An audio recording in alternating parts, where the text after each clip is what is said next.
ಮಕರ ರಾಶಿಯವರಿಗೆ ಒಂದು ವಿಚಿತ್ರವಾಗಿರತಕ್ಕಂಥ ಪ್ರಭಾವವನ್ನು ಕೊಡುವಂತಹ ಮಹಾಸೂರ್ಯ ಗ್ರಹಣದ ಬಗ್ಗೆ ತಿಳಿಸ್ತಾ ಇದ್ದೇನೆ. ಆಗಸ್ಟ್ 12ನೇ ತಾರೀಕು ಭೀಮನ ಅಮಾವಾಸ್ಯೆಗೆ ದಿವಸ ಈ 2026ನೇ ಕೊನೆಯ ಮಹಾಸೂರ್ಯ ಗ್ರಹಣ ಸಂಭವಿಸಲಿದೆ. ಆದರೆ ಈ ಮಹಾಸೂರ್ಯ ಗ್ರಹಣ ಆಗಸ್ಟ್ 12ನೇ ತಾರೀಕಿನ ಮಹಾಸೂರ್ಯ ಗ್ರಹಣ ಭಾರತದಲ್ಲಿ ಗೋಚಾರ ಇಲ್ಲ, ಕಾಣಿಸ್ತಾ ಇಲ್ಲ. ಆದರೆ ಆಚರಣೆ ಇಲ್ಲ ಅಷ್ಟೇ. ಆಚರಣೆ ಅಂದ್ರೆ ಏನು? ಮೂರ್ ಸಲ ಸ್ನಾನ ಮಾಡೋದು, ಆಮೇಲೆ ಏನೋ ದರ್ಬೆ ಹಾಕಿ ಇಡತಕ್ಕಂಥದ್ದು, ಎಲ್ಲ ಕ್ಲೀನ್ ಮಾಡ್ಕೊಳ್ಬೇಕು, ಆಮೇಲೆ ಊಟ ಮಾಡಬಾರ್ದು, ಹೊರಗೆ ಹೋಗಬಾರ್ದು, ಈ ತರ ಯಾವ ಕಟ್ಟುಪಾಡುಗಳು ಇಲ್ಲ ಈ ಗ್ರಹಣದಲ್ಲಿ.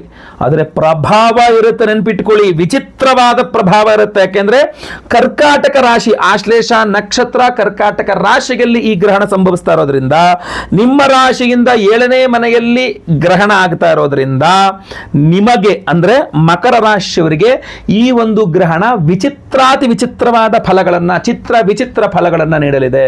ಒಳ್ಳೇದಾಗತ್ತೆ ಅಂದ್ರೆ ಕೆಟ್ಟದಾಗತ್ತೆ, ಕೆಟ್ಟದಾಗ್ಬಿಡುತ್ತೇನೋ ಅನ್ಕೊಂಡಾಗ ಒಳ್ಳೇದಾಗತ್ತೆ, ಏನಾಗ್ತಾ ಇದೆ ಅಂತಾನೆ ಗೊತ್ತಾಗಲ್ಲ, ವಿಚಿತ್ರವಾಗಿದೆ. ಸೊ ಇದು ಪ್ರತಿಯೊಬ್ಬ ಮಕರ ರಾಶಿಯವರಿಗೆ ಏನಾಗಬಹುದು, ಯಾವ ವಿಚಾರದಲ್ಲಿ ಎಚ್ಚರಿಕೆ ವಹಿಸಬೇಕು, ಏನು ಪರಿಹಾರ ಮಾಡ್ಕೊಳ್ಬೇಕು, ಪ್ರತಿಯೊಂದು ಇಂಪಾರ್ಟೆಂಟ್ ಅಲ್ವಾ. ಸೊ ದಯವಿಟ್ಟು ನೀವು ಸಹಾಯ ಮಾಡಿ. WhatsApp, Facebook, messenger, Telegram, Instagram ಎಲ್ಲ ಕಡೆ ಸಾಮಾಜಿಕ ಜಾಲತಾಣಗಳಲ್ಲಿ ಈ ವಿಡಿಯೋನ ಶೇರ್ ಮಾಡಲಿಕ್ಕೆ ದಯವಿಟ್ಟು ಮರಿಬೇಡಿ. ಪ್ರತಿಯೊಬ್ಬರು ನೋಡ್ತಾ ಇರೋ ವಿಡಿಯೋ ಕೆಳಗಡೆ ಕಮೆಂಟ್ ಮಾಡಿ, ಓಂ ಸೂರ್ಯನಾರಾಯಣಾಯ ನಮಃ ಅಂತ ಕಮೆಂಟ್ ಮಾಡಿ. ಫೇಸ್ಬುಕ್ ಅಲ್ಲೋ ಇನ್ಸ್ಟಾಗ್ರಾಮ್ ನೋಡ್ತಾ ಇರೋ ನಮ್ಮ ಪೇಜ್ ಫಾಲೋ ಮಾಡ್ಕೊಂಡಿಲ್ಲ ಅಂದ್ರೆ ಮಾಡ್ಕೊಳ್ಳಿ. ಯೂಟ್ಯೂಬ್ ಅಲ್ಲಿ ನೋಡ್ತಾ ಇದ್ರೆ ನಮ್ಮ ಚಾನಲ್ ಸಬ್ಸ್ಕ್ರೈಬ್ ಮಾಡ್ಕೊಂಡು ಬೆಲ್ ಬಟನ್ ಒತ್ಕೊಂಡು ಆಲ್ ಅಂತ ಮಾಡ್ಲಿಕ್ಕೆ ದಯವಿಟ್ಟು ಮರಿಬೇಡಿ. ನಮಸ್ಕಾರ, ನಾನು ವಿಠಲ್ ಭಟ್ ಮಾತಾಡ್ತಾ ಇರತಕ್ಕಂಥದ್ದು. ಮಹಾಸೂರ್ಯ ಗ್ರಹಣದ ವಿಚಿತ್ರ ಪ್ರಭಾವ ಮಕರ ರಾಶಿಯವರ ಮೇಲೆ ಯಾವ ಯಾವ ವಿಚಾರಗಳಲ್ಲಿರಲಿದೆ ನೋಡಿ. ಮೊಟ್ಟ ಮೊದಲನೇದಾಗಿ ಅಷ್ಟಮಾಧಿಪತಿ ಆಗ್ತಾನೆ ಸೂರ್ಯ ಗ್ರಹ ಮಕರ ರಾಶಿಯವರಿಗೆ.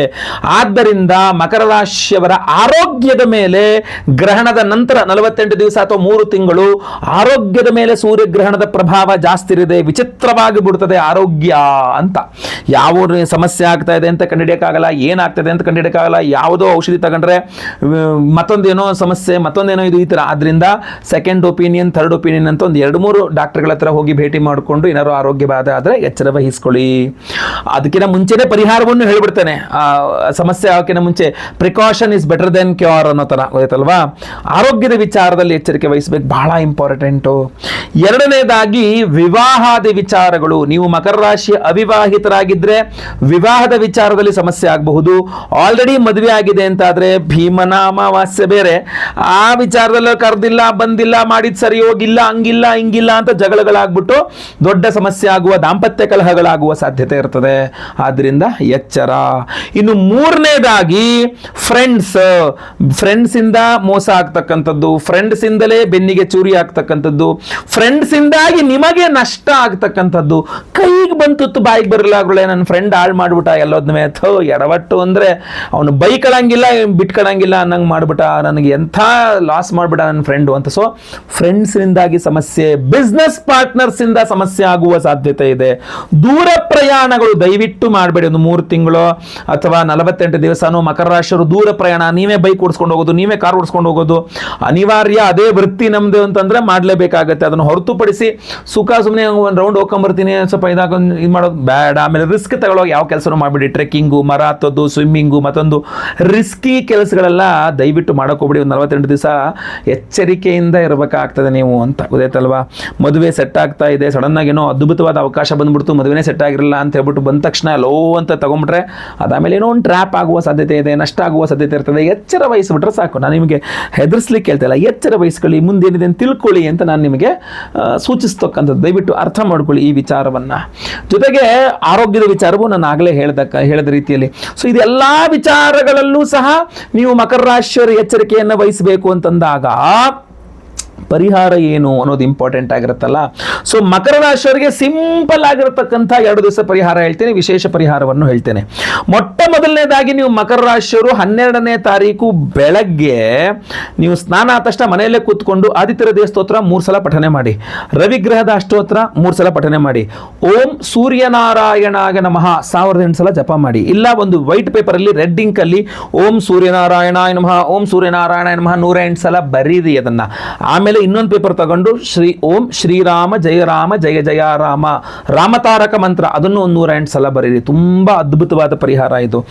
ನೆಕ್ಸ್ಟ್ ಡೇ ಮಾರ್ನಿಂಗು ಬೆಳಗ್ಗೆ ಎದ್ದು ಸ್ನಾನ ಆದ್ಮೇಲೆ ಮನೆ ಹತ್ರದಿರುವ ಯಾವ್ದಾದ್ರು ದೇವಸ್ಥಾನ, ನವಗ್ರಹಗಳಿರೋ ದೇವಸ್ಥಾನಕ್ಕೆ ಹೋಗಿ ಅಲ್ಲಿ ಅರ್ಚಕರಿಗೆ ಕೆಂಪು ಪಂಚಶಲ್ಯ ಗೋಧಿ ದಾನ ಮಾಡಿ, ಅಲ್ಲಿರುವ ನವಗ್ರಹಗಳಲ್ಲಿ ಮಧ್ಯದಲ್ಲಿರುವ ಸೂರ್ಯಗ್ರಹನಿಗೆ ಫಲಪಂಚಾಮೃತ ಅಭಿಷೇಕ ಮಾಡಿಸ್ತಕ್ಕಂಥದ್ದಿರಬಹುದು, ಕೆಂಪು ಹೂಗಳಲ್ಲಿ ಅರ್ಚನೆ ಕುಂಕುಮಾರ್ಚನೆ ಆದಿಗಳನ್ನ ಮಾಡಿಸಿ, ಖಂಡಿತವಾಗಿ ನಿಮ್ಗೆ ಅನುಕೂಲ ಆಗುತ್ತೆ. ಇದೆಲ್ಲ ಅಲ್ಲಗುಳ್ಳೆ ಇನ್ನೂ ಪವರ್ಫುಲ್ ಆಗಿರತಕ್ಕಂಥದ್ದು ಏನಾದ್ರು ಪರಿಹಾರ ಬೇಕಾ ಅಂತ ಹೇಳ್ತೀರಾ?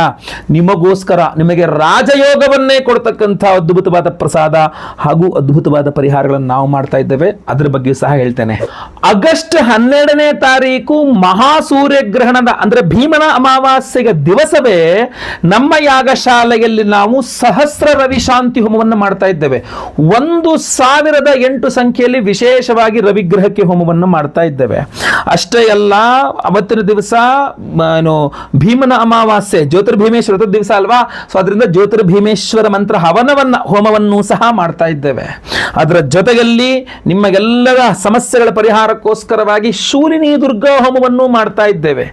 ವಿವಾಹ ದಾಂಪತ್ಯಾದಿ ವಿಚಾರಗಳ ಪರಿಹಾರಕ್ಕೆ ಸ್ವಯಂವರ ಪಾರ್ವತಿ ಮಂತ್ರ ಹೋಮವನ್ನು ಮಾಡ್ತಾ ಇದ್ದೇವೆ.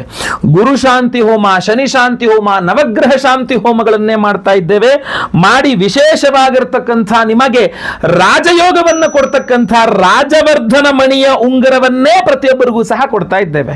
ನೀವು ಸುಮ್ಮನೆ ಕಲ್ಪನೆ ಮಾಡ್ಕೊಳ್ಳಿ, ಮಹಾಸೂರ್ಯ ಗ್ರಹಣದ ದಿವಸ ಅಮಾವಾಸ್ಯೆ, ಭೀಮನ ಅಮಾವಾಸ್ಯೆ ಪರ್ವದ ಕಾಲದ ದಿವಸ ನಾವು ಸಹಸ್ರ ರವಿ ಶಾಂತಿ ಹೋಮವನ್ನು ಮಾಡಿ ಈ ಒಂದು ರಾಜಯೋಗವನ್ನು ಕೊಡುವ ರಾಜವರ್ಧನ ಮಣಿಯ ಉಂಗುರವನ್ನು ಎನರ್ಜೈಸ್ ಮಾಡಿ ನಿಮಗೆ ಕೊಟ್ಟಾಗ ಎಷ್ಟು ಪವರ್ಫುಲ್ ಆಗಿರುತ್ತೆ ಇದು ಅಂತ ನೀವು ಕಲ್ಪನೆ ಮಾಡ್ಕೊಳ್ಳಿ ಸಾಕು.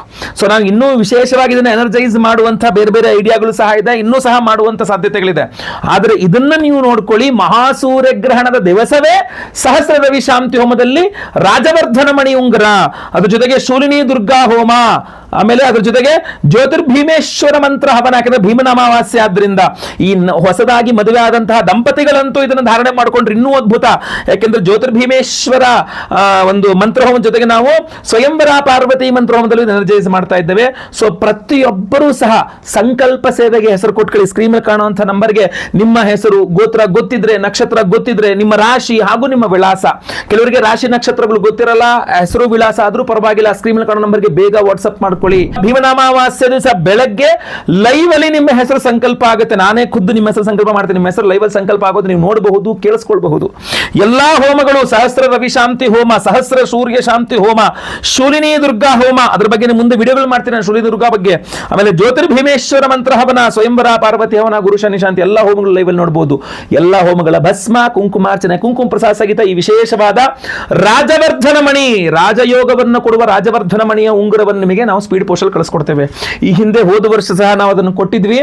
ಅದನ್ನ ಈಗ ಬಹಳ ಕಾಲ ಆದ ನಂತರ ಅದರ ಪವರ್ ಡೌನ್ ಆಗಿರುತ್ತೆ. ಸೊ ಈ ಹಿಂದೆ ಹೆಸರು ಕೊಟ್ಟಿರ್ತಕ್ಕಂಥವ್ರು ಬೇಕಾದ್ರೆ ಅದನ್ನ ವಿಸರ್ಜನೆ ಮಾಡಿ, ಹರಿಯುವ ನೀರಲ್ಲೆಲ್ಲೋ ಒಳ್ಳೆ ಜಾಗದಲ್ಲಿ ವಿಸರ್ಜನೆ ಮಾಡಿ ಮತ್ತೆ ಪುನಃ ಸಂಕಲ್ಪ ಸೇವೆ ಕೊಟ್ಟು ಮತ್ತೆ ಪುನಃ ಇದನ್ನು ಧಾರಣೆ ಮಾಡ್ಕೊಳ್ಬಹುದು. ಬಹಳಷ್ಟು ಜನ ನನಗೆ ಈ ಹಿಂದೆ ಕರೆ ಮಾಡಿ ಹೇಳಿದ್ದಾರೆ, ನನಗೆ ತುಂಬಾ ಅದೃಷ್ಟ ಸಿಕ್ಕಿದೆ ರಾಜವರ್ಧನ ಮಣಿಯನ್ನ ಧಾರಣೆ ಮಾಡಿಕೊಂಡಾಗ ಅಂತ. ಸೊ ಈ ಮಣಿಯನ್ನ ವಿಶೇಷವಾಗಿ ಹೋಮಗಳಲ್ಲಿ ಗ್ರಹಣದಲ್ಲಿ ದಿನ ಎನರ್ಜೈಸ್ ಮಾಡಿದಾಗ ಇನ್ನೂ ಪವರ್ ಜಾಸ್ತಿ ಆಗಿರುತ್ತೆ. ದಯವಿಟ್ಟು ಮಿಸ್ ಮಾಡ್ಕೋಬೇಡಿ. ತುಂಬಾ ಲಿಮಿಟೆಡ್ ಸ್ಟಾಕ್ ಉಂಗುರ ಮಾಡಿಸಿರ್ತಕ್ಕಂಥದ್ದು. ಬೇಗ ಬೇಗ ಸ್ಕ್ರೀನ್ ಮೇಲೆ ಕಾಣೋ ನಂಬರ್ಗೆ ವಾಟ್ಸಪ್ ಅಥವಾ ಕಾಲ್ ಮಾಡಿಕೊಂಡು ಹೋಮಕ್ಕೆ ರಿಜಿಸ್ಟರ್ ಮಾಡ್ಕೊಳ್ಳಿ, ಹೆಸರು ಕೊಟ್ಕೊಳ್ಳಿ. ಒಳ್ಳೆಯದಾಗಲಿ.